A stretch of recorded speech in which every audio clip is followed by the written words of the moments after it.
الكريم وآله وأصحابه كرام الفاتحة.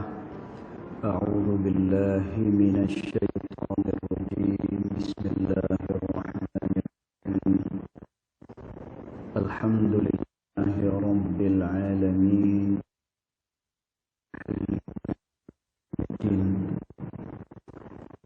إياك نعبد وإياك نستعين. اهدنا الصراط المستقيم صراط الذين أنعمت عليهم غير المغضوب عليهم ولا الضالين. آمين.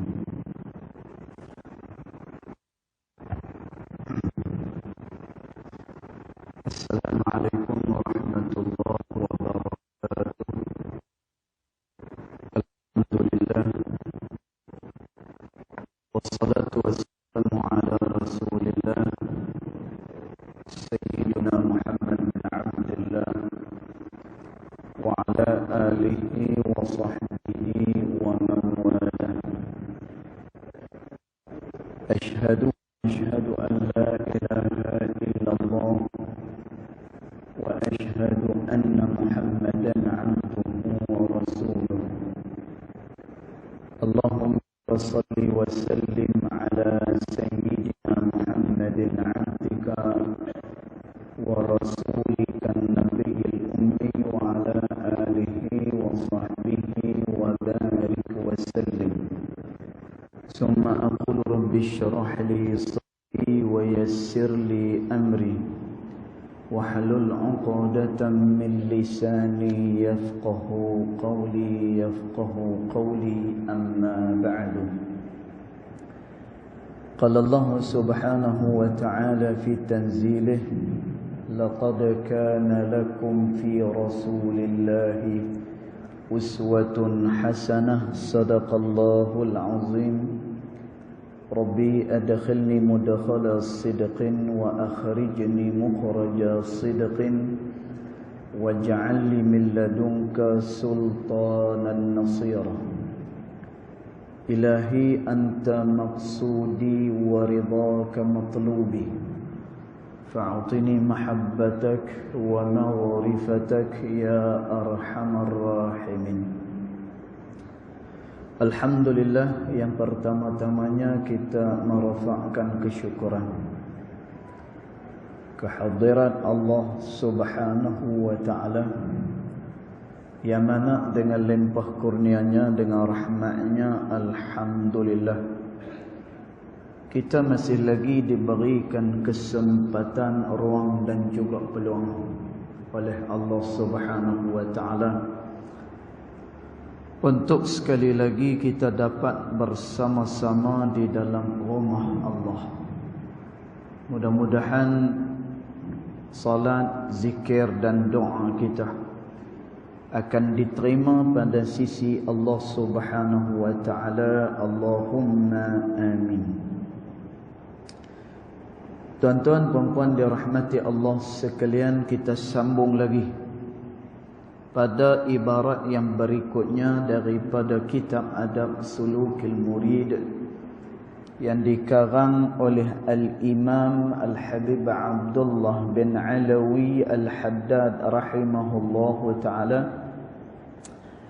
Maka dia kata: Bismillahirrahmanirrahim. Qala muallif rahimahullahu ta'ala: wa nafa'ana bi'ulumihi fid daraini amin.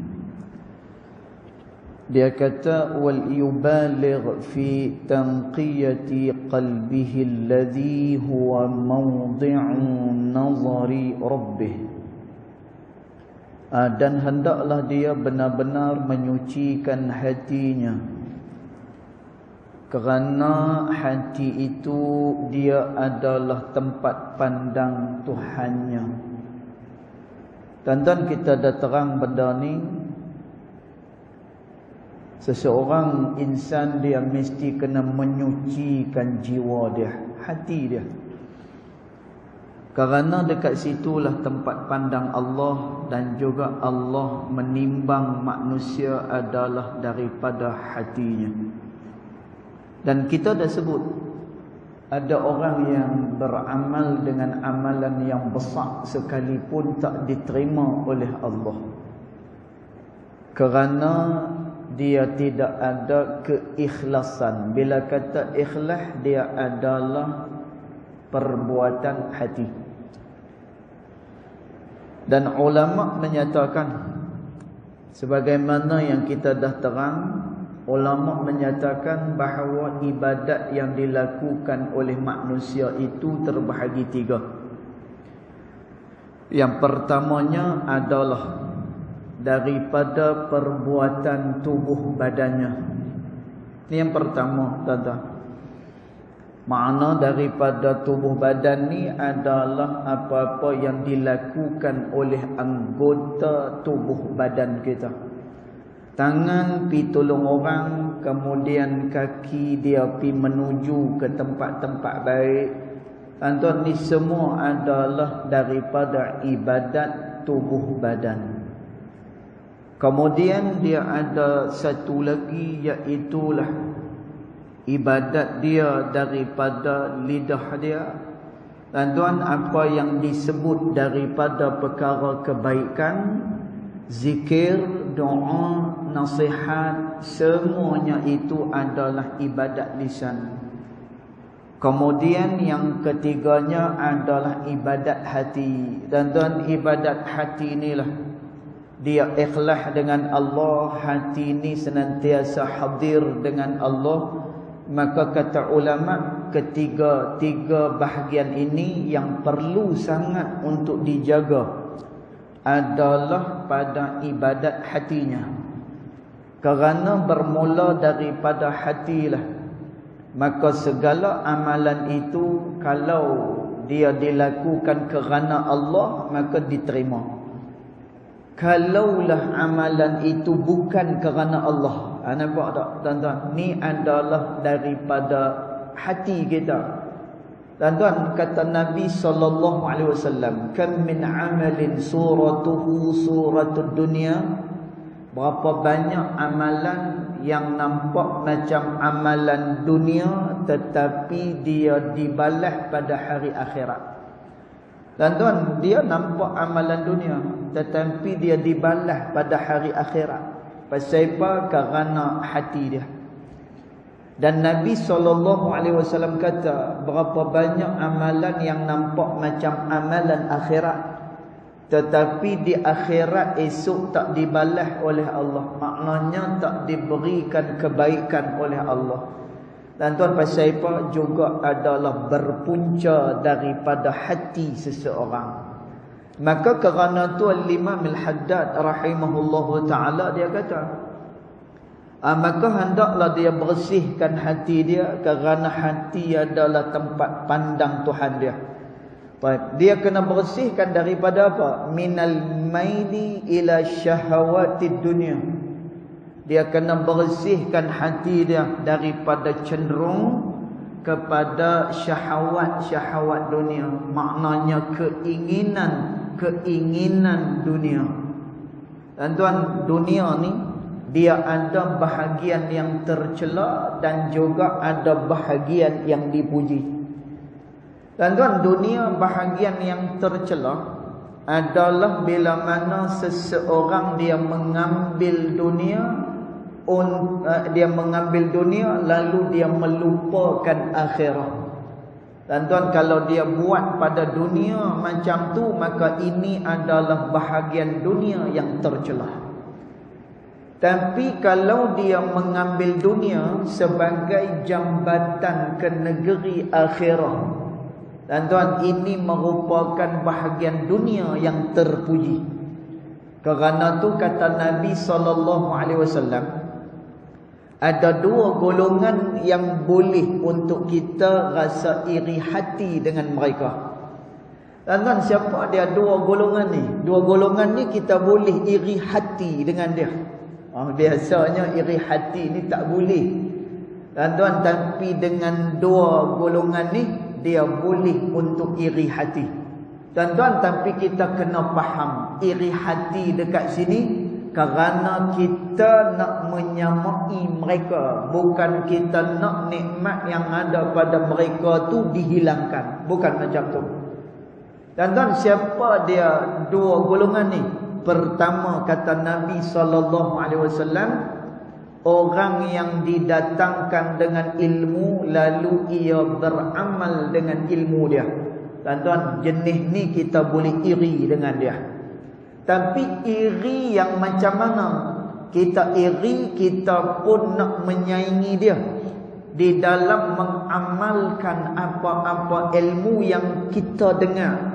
Dan tentu boleh.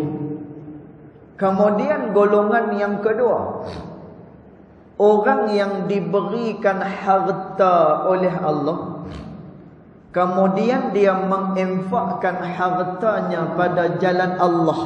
Tuan-tuan, Nabi sebut benda ni. Orang yang diberikan harta lalu dia gunakan harta pada jalan Allah. Tuan-tuan, sebab itu kita kata tadi, dunia ni dia ada dua bahagian. Satu bahagian tercela.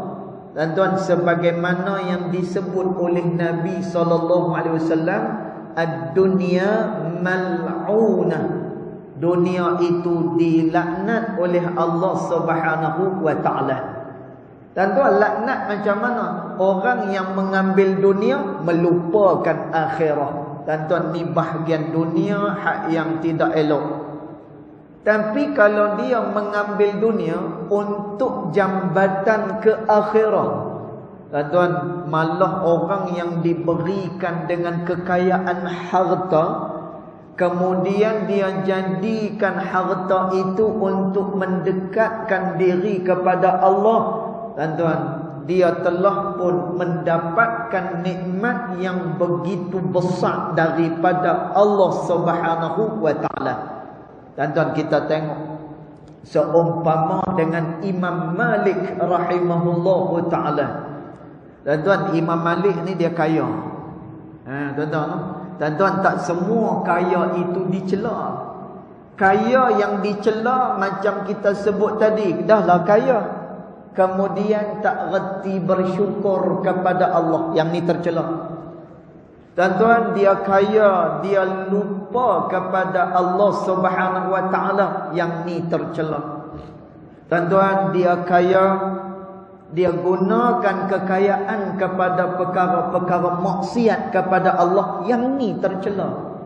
Tuan-tuan, Imam Malik bin Anas rahimahullahu ta'ala, seorang ulama besar yang digelar dia Al-Imam Darul Hijrah, guru kepada mazhab kita Al-Imam Syafi'i rahimahullahu ta'ala. Tuan-tuan, jubah dia mahal, kemudian apa yang dia pakai mahal. Tuan-tuan, minyak wangi dia mahal. Tuan-tuan, tempat duduk dia mahal. Kemudian meja tempat dia mengajar mahal. Tuan-tuan, dia satu orang yang sangat kaya raya. Tuan-tuan, tapi dia telah mempergunakan kekayaan dia untuk ilmu. Tuan-tuan, dia gunakan kekayaan dia untuk mendekatkan diri kepada Allah Ta'ala. Tuan-tuan, satu hari Imam Malik bin Anas, dia ditanya oleh murid dia, "Wahai Imam Malik, kamu mengajar kepada kami supaya zuhud dengan dunia. Kamu ajak pada kami ni jangan berlebih-lebih dengan dunia. Tapi kamu sendiri menggunakan benda yang mahal-mahal. Macam mana tu, wahai Imam Malik?" Tuan-tuan, Imam Malik kata apa? "Aku pakai pakaian yang paling elok adalah kerana memuliakan ilmu yang aku hafal. Aku pakai pakaian yang elok-elok kerana tubuh badan aku ni ada ayat-ayat Quran, ada hadis-hadis Nabi. Maka kerana tu aku pakai pakaian yang elok-elok." Tuan-tuan, maknanya apa? Dia beradab dengan Allah Subhanahu wa ta'ala dengan kekayaan yang diberikan oleh Allah kepada dia. Tuan-tuan, kerana tu dalam bab dunia ni, kata Nabi SAW, ni'mal mal fi yadis salihin. Tuan-tuan tengok, ni adalah bahagian dunia yang terpuji, bukan semua tercela. Tuan-tuan, saya sebut benda ni kerana ada orang yang dia kata, nah, bila sebut dunia ni dia kata apa ni bangkai, dia kata dunia ni adalah benda yang hina. Ya betul. Tuan-tuan, dunia bangkai, dunia hina bila mana kita salah dalam mempergunakan dunia ini. Tuan-tuan, sebab itu dalam hadis Qudsi Allah Subhanahu wa ta'ala menyebut kepada dunia ketika mana dunia dijadikan oleh Allah. Tuan-tuan, Allah Ta'ala kata, "Hei dunia," kata Allah. Ni hadis Qudsi. Kata Allah, "Hei dunia, siapa-siapa yang menjadi hamba kepada aku, siapa-siapa yang taat kepada aku perintah supaya engkau menjadi khodam kepada orang tersebut." Tuan-tuan, ni Allah Ta'ala perintah kepada dunia. Kalaulah orang yang duduk dalam dunia ni dia taat kepada Allah, Allah Ta'ala kata, "Hei dunia, kamu jadi khodam pada dia." Tuan-tuan, khodam ni apa dia? Khidmat. Wahai dunia, kamu khidmat kepada orang yang taat kepada Allah. Tetapi wahai dunia, nampak tak tuan-tuan? Ni bahagian dunia yang terpuji dan tercela. Kemudian Allah Ta'ala kata, "Hei dunia, kalaulah orang yang berada di dalam kamu tu dia berkhidmat kepada kamu, tidak berkhidmat kepada aku," kata Allah, "aku perintah wahai dunia, maka hendaklah engkau jadikan dia itu sebagai hamba kepada kamu." Tuan-tuan, jadi bukan semua benda dunia ni tercela. Jadi macam mana cara kita menggunakan dunia yang diberikan oleh Allah Subhanahu wa ta'ala.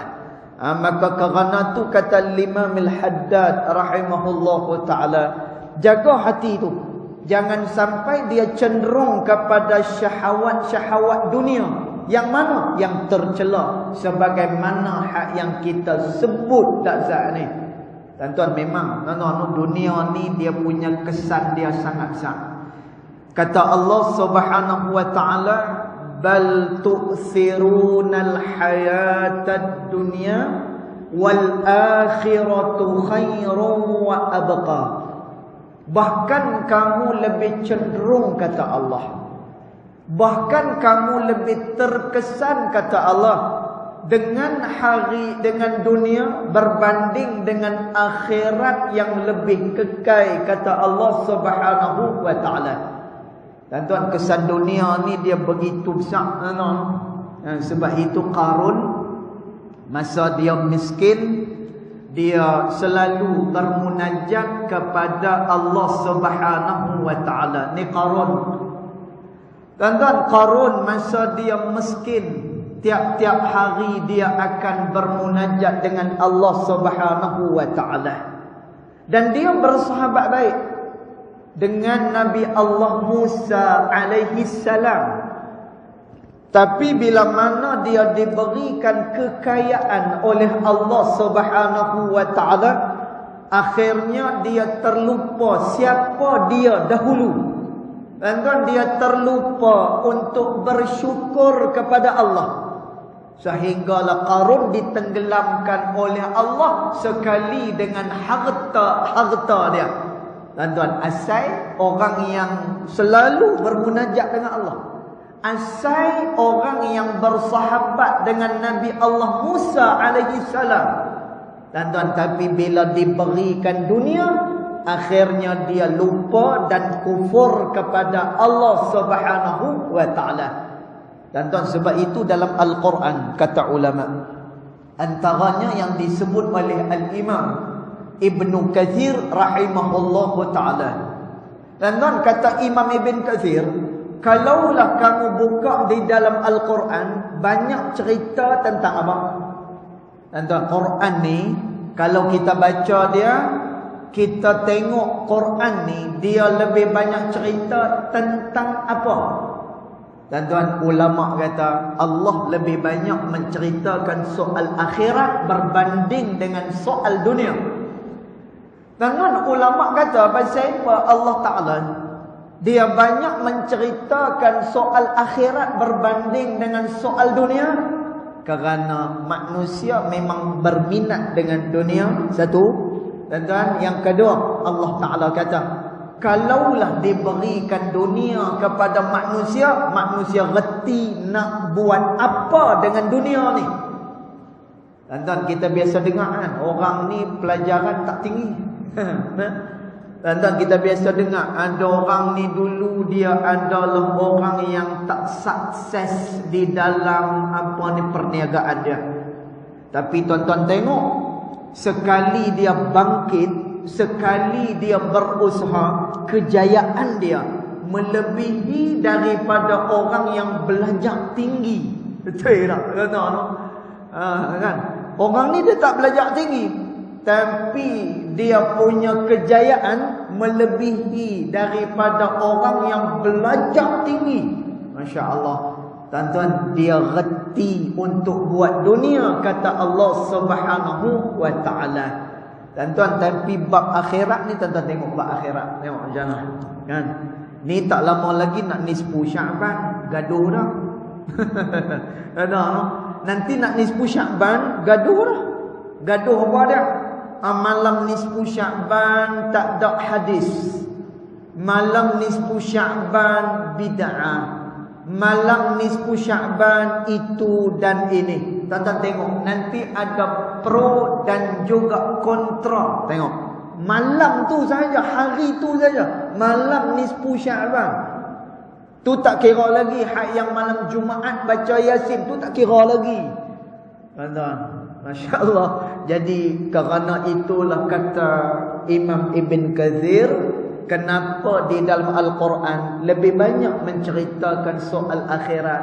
Kerana manusia dia reti nak buat apa dengan dunia. Bahkan memang dunia ni melekat di dalam hati manusia kepada dunia ini. Tuan-tuan, maknanya dia dah jatuh hati dengan dunia ni. Tetapi sedikit orang yang jatuh hati dengan akhirat. Sebab tu Sayyidina Umar dia berdoa kepada Allah. Dan Sayyidina Umar doa dengan Allah, Allahumma ja'alni minal qalil. Ya Allah, jadikanlah aku daripada kalangan orang yang sikit, kata Sayyidina Umar. Tuan-tuan, siapa dia orang sedikit ni? Orang yang sedikit ni dua. Yang pertama, bersyukur kepada Allah. Sikit. Tuan-tuan, sikit orang yang bersyukur kepada Allah. Tuan-tuan, dia ada kesihatan, dia tak guna untuk perkara kebaikan. Tuan-tuan, dia ada harta, kurang infak pada jalan Allah. Kedekut. Tuan-tuan, dia ada macam-macam nikmat, tapi dia kufur dengan nikmat Allah Subhanahu wa ta'ala. Tuan-tuan, syukur bukan hanya setakat kata Alhamdulillah, tetapi syukur perlu diterjemahkan daripada anggota tubuh badan. Tuan-tuan, yang diterjemahkan daripada anggota tubuh badan itu lebih kuat daripada apa yang disebut oleh lisan. Kerana tu kata ulama, zikrul abdan aqwa min zikril lisan. Zikir badan lebih kuat daripada zikir lisan. Tuan-tuan, lisan dia boleh bohong. Tuan-tuan, lidah yang tak bertulang ni dia boleh kata apa-apa. Tuan-tuan, sebab itu orang bercinta dia ada istilah dia kan. Orang bercinta ni dia ada istilah dia. Dia kata apa? Ni timbul tuan-tuan benda-benda ni pasal apa? Kerana lidah tak tulang. Dah. Tuan-tuan, bila orang cinta, dia keluar apa ni perkataan, lautan api sanggup aku renai. Awak tak? Tuan-tuan, bukan ada pun lautan api ni. Lautan api bukan ada. Kalau ada pun kerana orang, dia takkan buat Dia takkan buat Ambillah kapak, belahlah dada, ambillah hati. Tuan-tuan tengok perkataan ni, Masya Allah. Tuan-tuan, orang Arab ni, orang Arab, dia ada satu tabiat, nama dia mujamalah. Maknanya satu pujian yang melampau kepada orang ni. Tuan-tuan, kalau kita pergi kat negara Arab, nak dapat harga barang murah, kita kena pandai mujamalah dengan dia. Kita kena pandai puji dia, ambil hati dia. Kalau kita nak harga barang murah, pergi kat dia, Masya Allah, kita kata kat dia, anta kal qamar, kamu ni elok macam bulan, kita kata. Tuan-tuan, dapat harga murah insya-Allah barang hak yang kita nak beli. Tuan-tuan, itulah dia lidah yang tak bertulang. Tuan-tuan, tetapi anggota tubuh badan ni, bila mana dia buat, bila mana dia sanggup untuk disakiti dengan apa-apa yang dia kata dia sayang kepada benda tersebut, tuan-tuan, badan ni jauh lebih kuat. Kenapa? Dia telah membuktikan apa hak yang dia sebut sebelum daripada ni. Dan sebab itu sahabat-sahabat Nabi SAW, mereka bukan dakwa pada lisan sahaja, tetapi mereka buktikan dengan anggota tubuh badan mereka. Tuan-tuan, maka kata Imam Al-Haddad, maka jagalah daripada kamu cenderung dengan syahwat, iaitulah kehendak-kehendak dunia ini. Tuan-tuan, kerana apa? Kehendak dunia ini dia begitu terkesan di dalam hati manusia. Kerana tu kita diajak supaya zuhud dengan dunia. Tuan-tuan, apa dia makna zuhud dua? Sebagaimana yang disebut oleh Al-Imam Ahmad bin Hanbal di dalam musnadnya. Tuan-tuan, ini adalah satu pentakrifan yang kita rasa tepat berkenaan dengan zuhud ni. Tuan-tuan, zuhud ni apa dia? Dua. Pertama, dia mengurangkan apa-apa yang dihalalkan oleh Allah. Tuan-tuan, contohnya apa? Dia mengurangkan benda yang dihalalkan oleh Allah. Tuan-tuan, maknanya apa? Dia berpada dengan dunia. Tuan-tuan, contohlah, ni contoh saja. Kalaulah dia nak beli kereta, contoh dia nak beli kereta, tuan-tuan, dia tahu dah perjalanan dia selalunya perjalanan dia lock start ke SP, lock start ke Sungai Petani balik semula sini. Kemudian sekali sekala dia balik Kuala Lumpur, pasal apa? Nak tengok cucu, nak ziarah cucu. Kita kan macam tu. Lama tak nampak pergi mana Tuan Haji? Tengok cucu Zat lah, dia kata. Duk mana? Duk KL.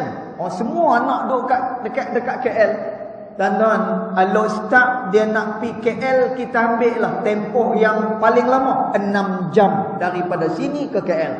Orang muda 4 jam lah. Kan dia potong 2 jam tu, jadi 4 jam lah. Maunya tak 4 jam, tuan-tuan, 18. Masya Allah.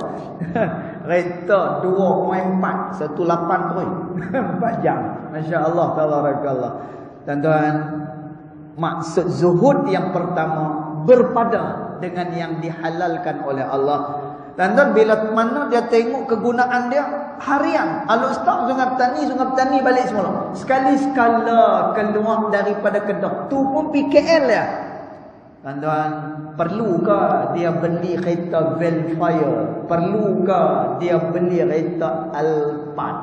Lebih besar lagi daripada tu, ada riang nak beli kereta Bugatti Veyron, nak beli kereta Ferrari. Tuan-tuan, padankah dengan perjalanan yang hanya setakat macam tu? Dia beli kereta-kereta yang mewah macam ni dan kadang-kadang menyusahkan dia. Tuan-tuan, maka kalau dia berpegang dengan makna zuhud yang pertama, dia berpada dengan keperluan dia. Alza, okey dah. Kemudian apa lagi? Kereta yang biasa-biasa, Saga, mungkin okey dah.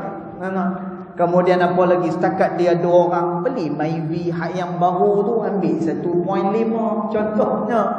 Tuan-tuan, tu makna zuhud yang pertama. Tuan-tuan, makna zuhud yang kedua apa dia?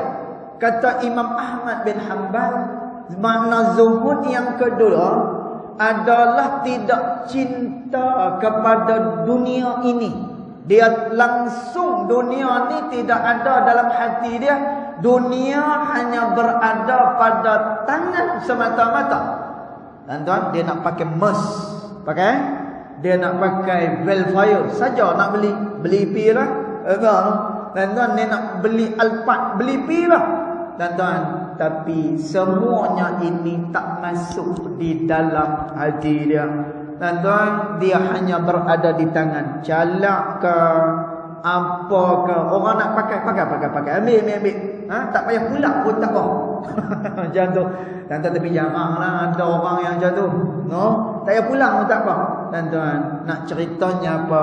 Dia tak cinta kepada keduniaan. Sebagaimana ada di antara para sahabat Nabi SAW yang kaya, tetapi mereka itu tidak pernah cinta pun kepada dunia ini.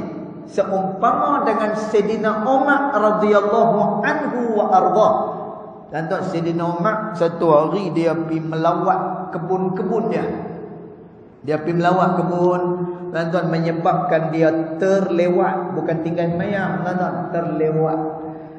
Tuan-tuan, dia terlewat solat zuhur, dia terlewat solat asar. Tuan-tuan, bila balik ke rumah dia duk berasa, rugilah. Tuan-tuan, ini adalah manifestasi, ini adalah kesan daripada penyucian jiwa kepada Allah Subhanahu wa taala. Hati yang dimasuki dengan hidayat daripada Allah, dia akan jadi lagu tu. Tuan-tuan, Sayyidina Umar balik rumah dia kata, lekeh dia tak. Semayang lohok lewat, semayang asar lewat kerana ziarah kebun-kebun ni. Tuan-tuan, hari itu juga Sayyidina Umar mewakafkan semua kebun-kebun yang pi ziarah ni, yang dia ziarah tadi ni, yang menyebabkan dia lewat solat zuhur dengan solat asar ni, dan dia wakafkan kebun-kebun ni. Kenapa? Kerana terlewat mendirikan sembahyang zuhur dan juga asar. Tuan-tuan, ini contoh orang yang zuhud kepada dunia yang diberi oleh Allah Subhanahu wa taala. Tuan-tuan, tujuannya untuk apa? Supaya kita tidak jatuh cinta dengan syahwat-syahwat keduniaan. Kenapa? Dunia dia boleh memalingkan hati manusia daripada menghadap kepada Allah Taala. Tuan-tuan, dunia ni kalau kita tak heran dengan dia, dia akan main ligan kita. Tuan-tuan, satu orang ulama di Hadramaut namanya Syekh Abu Bakar bin Salim rahimahullahu taala di kota Ainan. Tuan-tuan, Syekh Abu Bakar bin Salim rahimahullahu taala, dia ni suka bersedekah. Tuan-tuan, tiap-tiap hari dia akan buat roti. Hari-hari dia buat roti. Tuan-tuan, dia buat roti, dia infak, dia bagi. Siapa nak roti dia bagi. Tuan-tuan, tu satu. Kemudian akhlak dia, bila orang mai ke rumah dia, dia akan buat kenduri. Orang ni takkan balik dalam keadaan lapar ataupun tangan kosong. Bila balik daripada rumah, Syekh Abu Bakar bin Salim mesti ada buah tangan. Dia balik mesti dalam keadaan perut dah kenyang. Tuan-tuan, Syekh Abu Bakar bin Salim rahimahullahu ta'ala kata apa? Dia kata, setiap kali aku tinggalkan dunia, dia mai balik kepada aku. Ni kata Syekh Abu Bakar bin Salim. Setiap kali aku buang dunia, setiap kali itulah dia akan mai pada aku. Aku buang, dia akan mai. Aku buang, dia akan mai. Ni kata Syekh Abu Bakar bin Salim. Bahkan Syekh Abu Bakar bin Salim kata, kalau kamu nak dimurahkan rezeki oleh Allah, hargai yang sedikit, kamu akan dapat yang banyak. Tuan-tuan, kita sekupang tak pandang, RM1 tak pandang, RM10 tak pandang orang kata. Tuan-tuan, Allah RM1. Dia tahu macam tu ya, RM1. Tuan-tuan, orang alim kata, orang yang dekat dengan Allah Ta'ala kata, Syekh Abu Bakar bin Salim kata, dia kata apa? Kamu nak dapat yang banyak, bersyukurlah dengan hak yang sedikit. Nescaya kamu akan diberi banyak oleh Allah Subhanahu wa Ta'ala. Tuan-tuan, orang yang menghargai yang sedikit ni, dia adalah orang yang bersyukur dengan Allah Ta'ala. Dia tidak meremehkan pemberian Allah Subhanahu wa Ta'ala. Allah Ta'ala janji, orang yang bersyukur, la azidannakum, aku akan tambah nikmat kepada kamu, kata Allah. Maka kata Imam Al-Haddad rahimahullah ta'ala lagi, jaga hati kita daripada syahwat dunia, dan jaga juga wa minal hiqdi, daripada ada rasa hasad dengki kepada orang. Tuan-tuan, jangan hasad, jangan dengki kepada orang. Tuan-tuan, hasad dengki ni disebutkan oleh ulama, dia nak supaya nikmat yang orang tu ada ditiadakan. Dia duduk rumah besar, harap-harap runtuh rumah dia, rebat rumah dia. Kan? Tuan-tuan, bila orang tu dapat nikmat, dia tak suka. Tapi bila mana orang tu hilang nikmat, dia tepuk tangan, dia puas hati. Tuan-tuan, ini adalah orang yang ada hasad dengki di dalam hati dia. Hasad dengki dan juga benda-benda perangai-perangai lain, nanti kita sebut. Tuan-tuan, tu tanda lah. Itu simptom. Macam kita bawa kereta.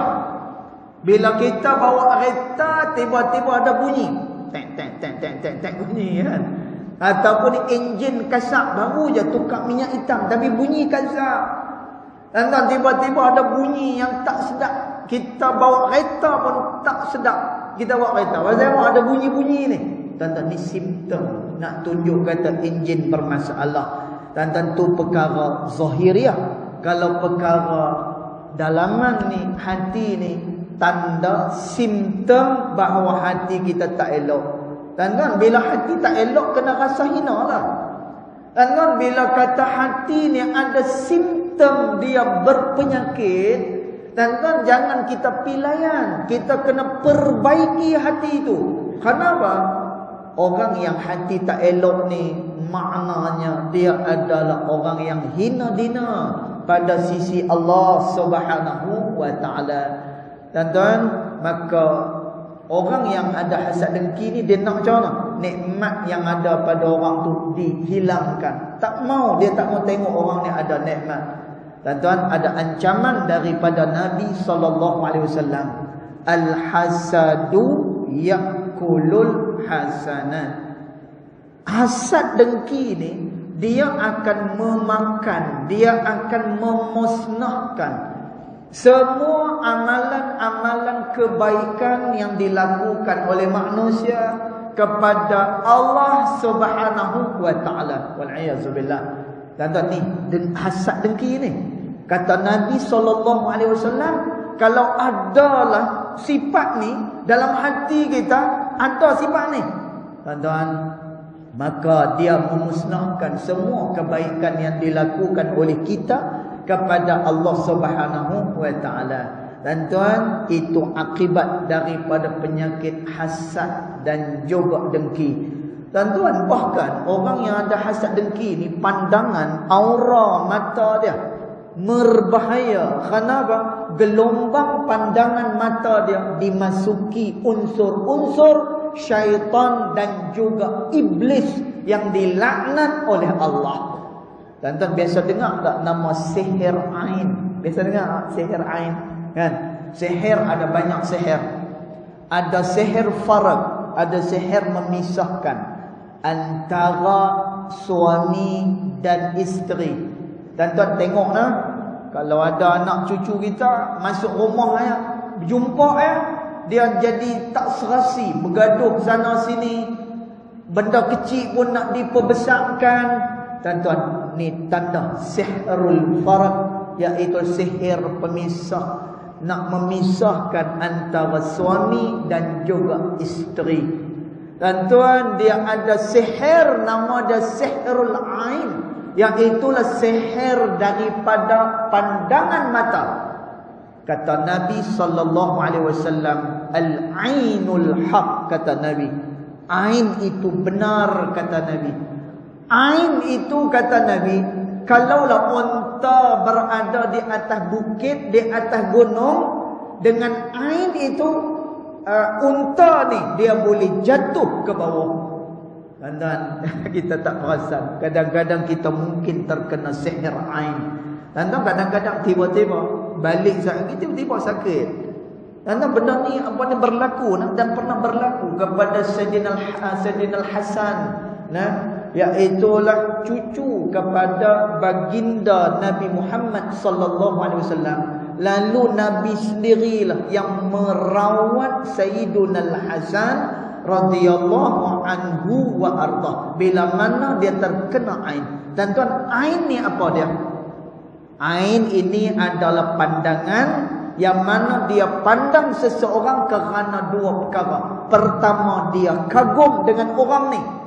Yang keduanya, dia pandang dengan perasaan dengki pada orang tersebut. Bahaya pandangan ni. Dan dia pandang tu dia kagum. Sebab itu kita diajak, bila kita nampak benda-benda yang mengagumkan kita, kita sebut apa? Subhanallah, Maha suci Allah. Tuan-tuan, kembalikan kekaguman kita kepada Allah Subhanahu wa taala. Kita nampak apa pun juga, orang bawa kereta elok, subhanallah, kita kata macam tu. Tuan-tuan, supaya apa? Tidak memberi ruang. Pandangan itu adalah pandangan ain yang hasad pada orang tersebut. Tuan-tuan, pandangan tu boleh memudaratkan kepada orang yang kita pandang. Ni nama dia Sihrul Ain. Pandangan kagum satu, yang keduanya pandangan yang ada di dalam hati dia perasaan hasad dan juga dengki. Dan dia tengok orang tu tak puas hati, dia tengok apa dia ni, tengok macam tu. Tuan-tuan, kalau adalah rasa kita dengki kat satu orang, tuan-tuan, Nabi sallallahu alaihi wasallam, ulama ajak pada kita, fata'awwadhu billah, minta perlindungan dengan Allah Subhanahu wa taala. Dan tuan, jejak langkah syaitan jangan diikuti. Kita kena potong jejak langkah syaitan ini. Syaitan antara sifat dia hikid, dia ada hasad dengki. Kepada siapa? Abuna Adam alaihi salam. Bila disuruh bersujud pada Nabi Allah Adam alaihi salam, tuan-tuan, apa kata iblis? Iblis kata, khalaqtahu min tin wa khalaqtani min nar. Kamu jadikan Adam daripada tanah liat, aku kau jadikan daripada api. Tuan-tuan, perkataan ni nak tunjuk kata apa? Iblis dia nak angkat diri dia bahawa dia lebih mulia daripada kejadian Nabi Allah Adam alaihi salam. Kemudian dia kata wal ghilli, dan jagalah hati itu daripada wal ghilli. Tuan-tuan, ghilli maknanya adalah khianat. Ghilli dia ada perasaan khianat. Tuan-tuan, jauhkan perasaan tu. Wal ghishi, dan juga hati yang penuh dengan penipuan. Tuan-tuan, maknanya ada nifak di dalam hati dia. Tuan-tuan, nak kena scan lah. Nak kena scan. Jangan kita pilayan, kan? Ada rasa hasad dengki, dia layan hasad dengki dia tu. Aku harap dia ni mampu ya. Tuan-tuan, aku harap dia ni bankrupt. Tuan-tuan, amalan yang kita buat tak diterima oleh Allah Subhanahu wa taala. Bila mana Allah Taala tak terima amalan kita, bermulalah episod kehidupan pada kita, iaitu episod kebinasaan kita di dunia dan juga di akhirat, bila mana amalan tu tak dipandang lagi dah oleh Allah Subhanahu wa taala. Ghilli, khianat hati dia. Ghishi, tipu, ada nifak di dalam hati dia. Li ahadim minal muslimin, kepada setiap daripada orang muslim, wa minadh-dhanni su'i bi ahadin minhum, dan juga dia ada rasa su'i bi ahadin minhum, salah sangka daripada manusia. Maka kata Imamul Haddad, kamu kena tukar segala keburukan ni dengan apa? Wal yakun nasihan lahum, kamu kena jadi orang yang memberi nasihat pada dia, berbuat baik pada dia. Rahiman bihim, kamu kena kasih dengan mereka. Musyfiqan alaihim, dan kamu kena menjadikan mereka itu saudara kepada kamu. Dan insya-Allah nanti kita akan sambung lagi ibarat yang berikutnya ini insya-Allah pada pertemuan yang akan datang insya-Allah taala alam. Yang baik datang daripada Allah Subhanahu wa taala, yang tidak baik datang daripada kejahilan diri saya sendiri, walaupun hakikat kedua-duanya datang daripada Allah Subhanahu wa taala. Bismillahirrahmanirrahim. Alhamdulillahirabbil alamin. Wassalatu wassalamu ala asyrafil anbiya wal mursalin wa ala alihi wa sahbihi ajma'in. Allahumma ighfir lana ma akhtana wa ma ta'ammudna wa ma asrarna wa ma a'lanna وما أنت أعلم به منا، أنت المقدم وأنت المؤخر، لا إله إلا أنت سبحانك إنا كنا من الظالمين. وصلى الله على سيدنا محمد وعلى آله وصحبه وبارك وسلم، والحمد لله رب العالمين، والله أعلم.